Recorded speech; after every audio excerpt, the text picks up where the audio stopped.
ኢትዮጵያ ቀይ ባህር አይገባት የሚለውን አልሰማንም። አንድ ተማሪ በፊዚክስ ክፍለ ጊዜ ዘግይቶ ወደ ክፍል ይመጣል። የፊዚክስ መምህራን እንደምታውቋቸው ናቸው። የነሱን ክፍለ ጊዜ ማርፈድ ነውር ብቻ ሳይሆን ወንጀል አድርጎ ያስባሉ። በአማርኛ ክፍለ ጊዜ እንደምን ይገባል፣ በጂኦግራፊ እንደምን ይገባል፣ ፊዚክስ ማትስ ሲሆን ግን መምህራኖቹ አያስጠጉም ታውቃላችሁ። እና አንደኛው ተማሪ አርፍዶ መጣ። ለምን አርፍደ መጣ ሳይለው መምህሩ እንዴት በኔ ክፍለ ጊዜ ተረፍዳለህ ብሎ በረንዳ ላይ ከክላሱ በር ላይ ተንበርከክ ይለዋል። ተማሪ ተንበርከኮ ፔሪዮዱ ያልቅና ደውል ሲደወል መምህሩ ሲወጣ ተማሪ ዘሎ ይገባል ወደ ክፍሉ። ሲገባ ብላክቦርድ ላይ ሁለት ጥያቄዎች ያያል። ሆምወርክ መስሎት እንዳያመልጠው ቶሎ ይጽፋል። ጊዜ አልነበረው። የሚቀጥለው አስተማሪ ገብቶ እንዳያጠፋበት በፍጥነት ጥያቄውን ጽፎ ሲጨርስ ሁለተኛው መምህር ገባ እና ቀጠለ ትምህርቱ። ቀኑ ዓርብ ዕለት ነበረ።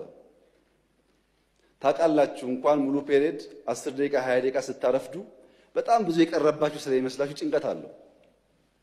እና ልጁ ቤት ሲገባ ሆምወርክ ነው ብሎ ለይቱ ሙሉ ሲቆፍር አደረ፣ አልቻለም። ቅዳሜ ሙሉ ቀን ቆፈረ፣ አልቻለም። ቅዳሜ ያደረበት አልቻለም። እሁድ ዋለበት፣ አልቻለም። እሁድ አጋማሽ ለሊት ላይ አንዷን ጥያቄ መለሳት። አንዷን መልሶ አንዱ ከበደው። አስቡት፣ ዓርብ፣ ቅዳሜ፣ እሁድ ሁለት ጥያቄ ለመመለስ ሲፈጋ ቆይቶ እሁድ ለሊት አጋማሽ ላይ አንዷን መልሶ አንዷ ቀረችውና ሰኞ ጠዋት ትምህርት ቤት ሄዶ የፊዚክስ መምህር ገብቶ አዲስ ቻፕተር መጻፍ ጀመረ። ተማሪው እንደ መምህር የባለፈው አሳይመንት ሳሉ የባለፈው ሳምንት ሆምወርክ ሳሉ ያማል እንደ ባለፈው ሆምወርክ አልሰጠውም ይላል መምህሩ። እንደ ሁለት ጥያቄ ጽፈው አርፍጄ ገብቼ ጽፌያለሁ እኮ ይላል። እና መምህሩ ምን አለ? እነዚህ ሁለት ጥያቄዎች እኮ በዓለም ላይ ያሉ የፊዚክስ አዋቂዎች ሞክረው አቅቷቸው ያልተመለሱ ጉዳዮች ናቸውና እዚህ ያለውም ተማሪ ጊዜ እንዳታባክኑ እንኳን እናንተ ሳይንቲስቶች አልመለሱትም እየጻፍኩላቸው እንጂ ስሩ እኮ አላልኳቸውም ማለት። አሃ እንደዚያማ ከሆነ አንዱ መልሼዋለሁ።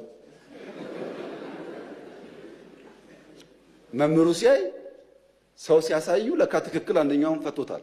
ዓለም አልቻለም የተባለው ለምን ስላልሰማ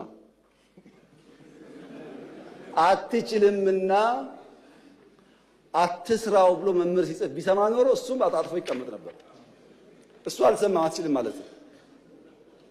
እና የተከበረው ምክር ቤት ኢትዮጵያ ቀይ ባህር አይገባት የሚለውን አልሰማንም። አመሰግናለሁ።